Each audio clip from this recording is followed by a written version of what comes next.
আন্তর্জাতিক কৃষ্ণ ভাবনামৃত সংঘ ইসকন প্রতিষ্ঠাতা আচার্য শ্রীল অভয়চরণারবিন্দ ভক্তিবেদান্ত স্বামী শ্রীল প্রভুপাদ ইসকন প্রতিষ্ঠার মাধ্যমে সারা বিশ্বে শ্রী চৈতন্য মহাপ্রভুর বাণী প্রচারের এক উজ্জ্বল দৃষ্টান্ত স্থাপন করে গিয়েছেন, যা পৃথিবীর বুকে আজ পর্যন্ত কেউ আগে কখনো করতে পারেনি এবং ভবিষ্যতেও কেউ করতে পারবে না। কারণ শ্রীল প্রভুপাদ হচ্ছেন শ্রী চৈতন্য মহাপ্রভুর সেনাপতি ভক্ত। শ্রীল প্রভুপাদের একান্ত নিজজন, প্রিয় শিষ্য, নগর গ্রাম তারিণী ইসকনের অন্যতম গুরু ও জিবিসি শ্রী শ্রীমৎ শ্রীল জয়পতাকা স্বামী গুরু মহারাজ সহ ইসকন গুরু সন্ন্যাসীবৃন্দ আজ শ্রীল প্রভুপাদের ইসকন নামক এই জাহাজকে চালিয়ে নিয়ে যাচ্ছেন দুর্বার গতিতে, যা সনাতন ধর্ম প্রচারের এক উজ্জ্বল দৃষ্টান্ত।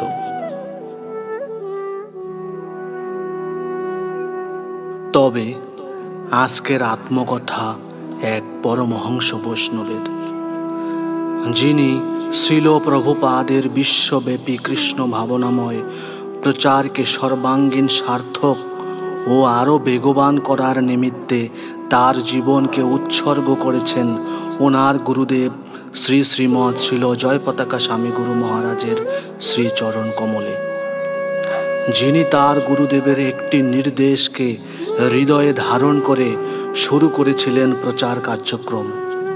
তিনি আর কেউ নন, তিনি হলেন আমাদের সবার প্রিয় শিক্ষাগুরু শ্রীপাদ প্রহ্লাদ কৃষ্ণ দাস প্রভু। 1965 সালের 30 মে রোজ মঙ্গলবার শ্রী গঙ্গা দেবীর আবির্ভাব তিথি, গঙ্গা পূজা, শ্রীল বলদেব বিদ্যাভূষণের তিরোভাব তিথি ও শ্রীমতী গঙ্গা মাতা গোস্বামিনীর আবির্ভাব তিথিতে বর্তমানে বাংলাদেশ কুমিল্লা জেলার বাঞ্ছারামপুর উপজেলার ঘোষকান্দি গ্রামে প্রভুর আবির্ভাব হয়।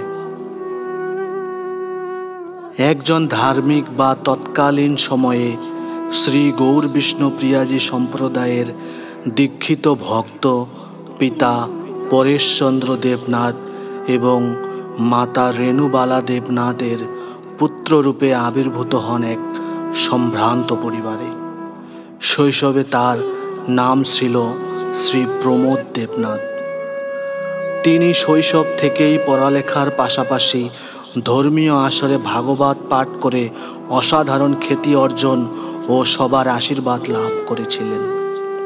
কালক্রমে তিনি ভারতের শ্রীধাম মায়াপুরে ইসকনে যোগদান করে ওনার প্রাণের গুরুদেব এর সহচর্যে ভক্তিজীবন পালন করতে ব্রতী হন।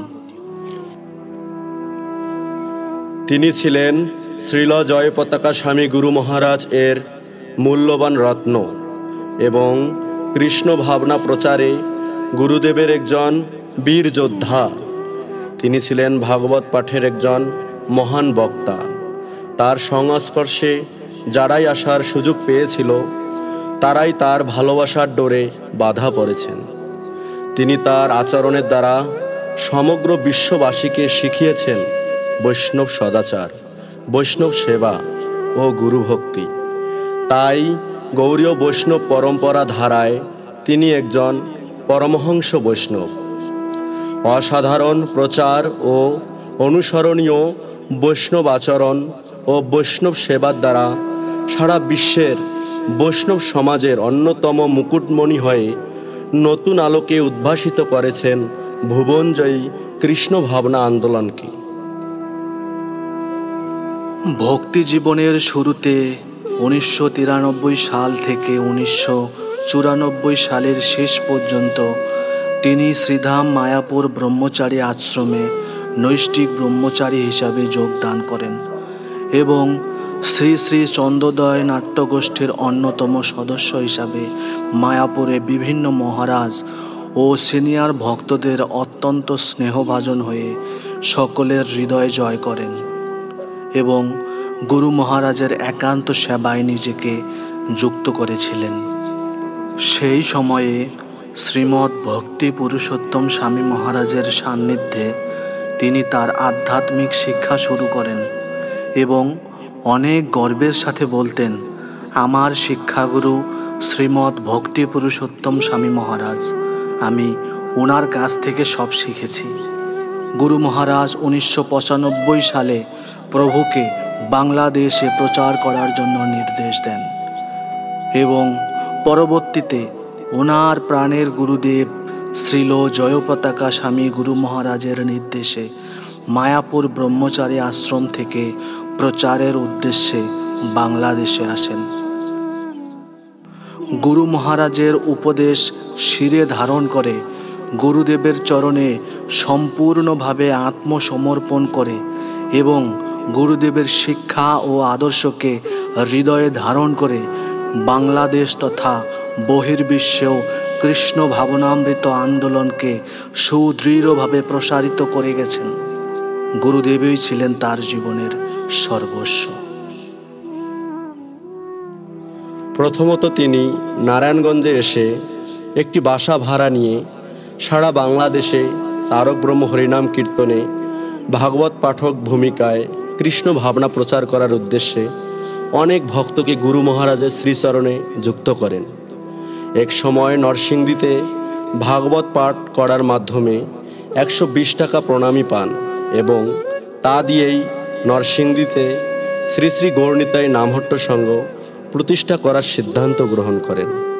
তারপর প্রতি সপ্তাহে নারায়ণগঞ্জ থেকে নরসিংদী বোয়াকুর এলাকায় বিভিন্ন বাড়িতে ছালা বিছিয়ে নামহট্ট কার্যক্রম শুরু করেন। তারপর বোয়াকুর শীতলা বাড়িতে সাপ্তাহিক নামহট্টে সকল ভক্তদের নামহট্টের সকল সরঞ্জাম প্রস্তুত করার জন্য উৎসাহ প্রদান করেন এবং স্থায়ী নামহট্ট করার জন্য জায়গা ভাড়া নেন। 1999 সালের 20 ডিসেম্বর স্থায়ীভাবে নামহট্ট প্রতিষ্ঠা করেন। তখন নরসিংদী শহরে কোনো ইস্কন ভক্ত তো দূরের কথা, একজন নিরামিষভোজী ব্যক্তিও ছিল না। 2000 সালে শ্রীপাদ প্রহ্লাদ কৃষ্ণ দাস প্রভু নরসিংদী শহরে প্রথম ইস্কন রথযাত্রা মহোৎসব ব্যাপক সাড়ম্বরে আয়োজন করেন। একটি ছোট্ট ভ্যানে সর্বপ্রথম জগন্নাথ, বলদেব ও সুভদ্রা মহারানীর রথযাত্রা শুরু হয়, যেখানে অংশগ্রহণ করেন সমাজের সর্বস্তরের ব্যক্তিবর্গ।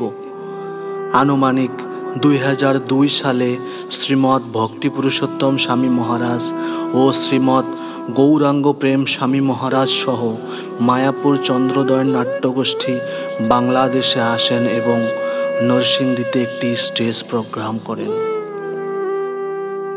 2003 সালে ইস্কন বাংলাদেশ ন্যাশনাল কমিটির বাৎসরিক মিটিংয়ে ইস্কনের অন্যতম গুরু ও জিবিসি শ্রী শ্রীমৎ শ্রীল জয়পতাকা স্বামী গুরু মহারাজ চট্টগ্রাম শ্রী শ্রী পুণ্ডরিক ধামে শ্রীপাদ প্রহ্লাদ কৃষ্ণ দাস প্রভুকে ইস্কন নরসিংদী মন্দিরের জন্য জায়গা কেনার নির্দেশ দেন ও তারপর গুরু মহারাজ প্রভুর হাতে ওনার কৃপা আশীর্বাদ স্বরূপ 5000 টাকা তুলে দিয়ে মন্দির বানানোর জন্য প্রহ্লাদ প্রভুকে প্রতিজ্ঞা করান ও বলেন, প্রহ্লাদ, তুমি নরসিংদীতে ইস্কন মন্দির বানাও। গুরু মহারাজের সেই ইচ্ছাকে শিরোধার্য করে নরসিংদীতে ইস্কনের এক টুকরো জমি ক্রয় করেন তিনি, যা ছিল বাংলাদেশের মধ্যে প্রথম ইস্কনের নামে ক্রয় করা সম্পত্তি। দীর্ঘদিন একটি ভাড়া বাড়িতে ইস্কন কার্যক্রম চলে নরসিংদীর একটি ছোট্ট এলাকা বোয়াকুরে, যা ওই সময়ে নিম্ন শ্রেণীর একটি ভাড়া বাসা। ছোট্ট একটি এলাকা, একটি ছোট্ট ভাড়া বাড়িতে চলতে থাকে ইস্কন কার্যক্রম। ইতোমধ্যে বেশ কিছু ব্রহ্মচারী ভক্ত তৈরি করেন, যারা তাদের জীবন উৎসর্গ করেন শ্রীল প্রভুপাদের সেবায়। 2004 সালে শ্রীল জয়পতাকা স্বামী গুরু মহারাজের নিকট দীক্ষার জন্য প্রথম 20 জন ভক্ত নিয়ে যান শ্রীপাদ প্রহ্লাদ কৃষ্ণ দাস প্রভু, যা দেখে খুবই আনন্দিত হন গুরু মহারাজ।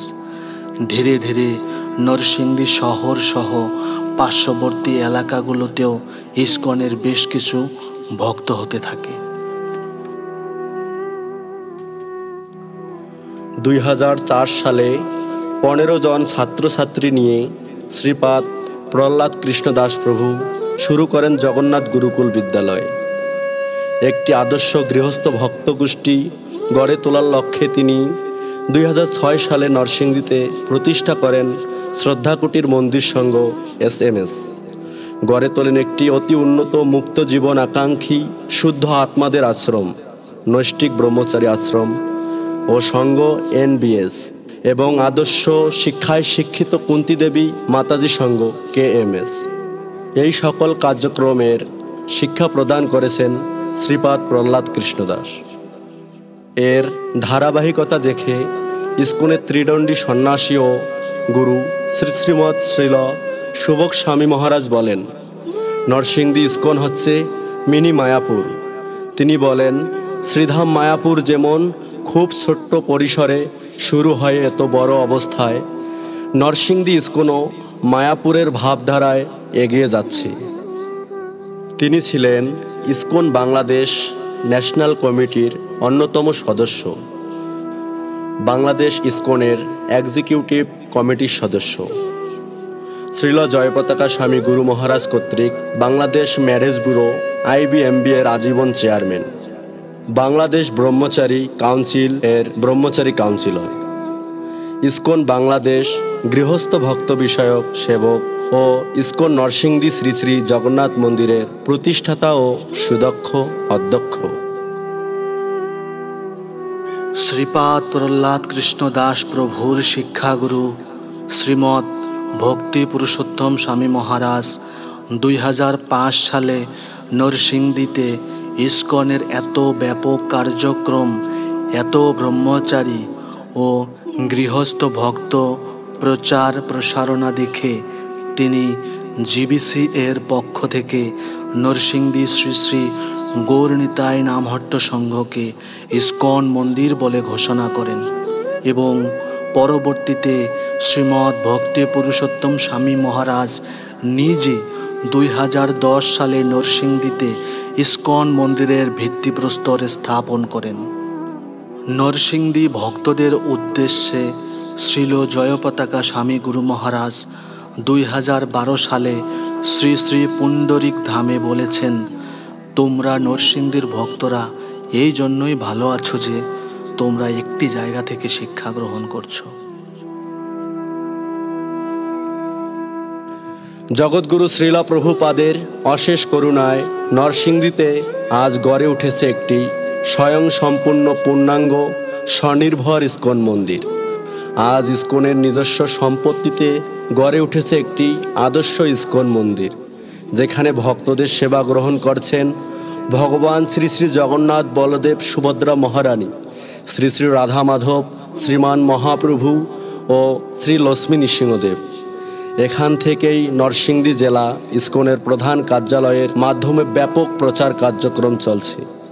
এছাড়া নরসিংদী জেলাসহ পার্শ্ববর্তী কয়েকটি জেলা শহরেও রয়েছে নরসিংদী ইস্কনের প্রচার কার্যক্রম, যা পাড়ায় পাড়ায় এবং মহল্লায় মহল্লায় প্রচারিত হচ্ছে। এভাবেই শ্রীল প্রহ্লাদ কৃষ্ণ দাস প্রভুর দক্ষতা ও সুষ্ঠু নেতৃত্বে পরিচালিত হচ্ছে নরসিংদী ইস্কনের প্রচার কার্যক্রম।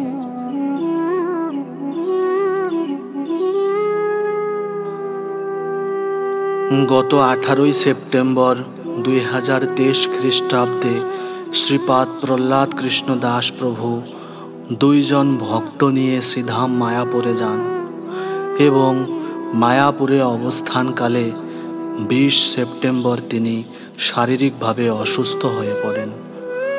পরবর্তীতে ওনাকে মায়াপুর হসপিটালে নেওয়া হলে পরীক্ষা করে জানা যায় প্রভু ডেঙ্গু জ্বরে আক্রান্ত হয়েছেন এবং পরবর্তীতে প্রভুকে উন্নত চিকিৎসার জন্য কলকাতায় নিয়ে যাওয়া হয়। এরপর প্রভুর শারীরিক অবনতির জন্য প্রভুকে ICUতে নেওয়া হয় এবং ক্রমান্বয়ে চিকিৎসা চলতে থাকে।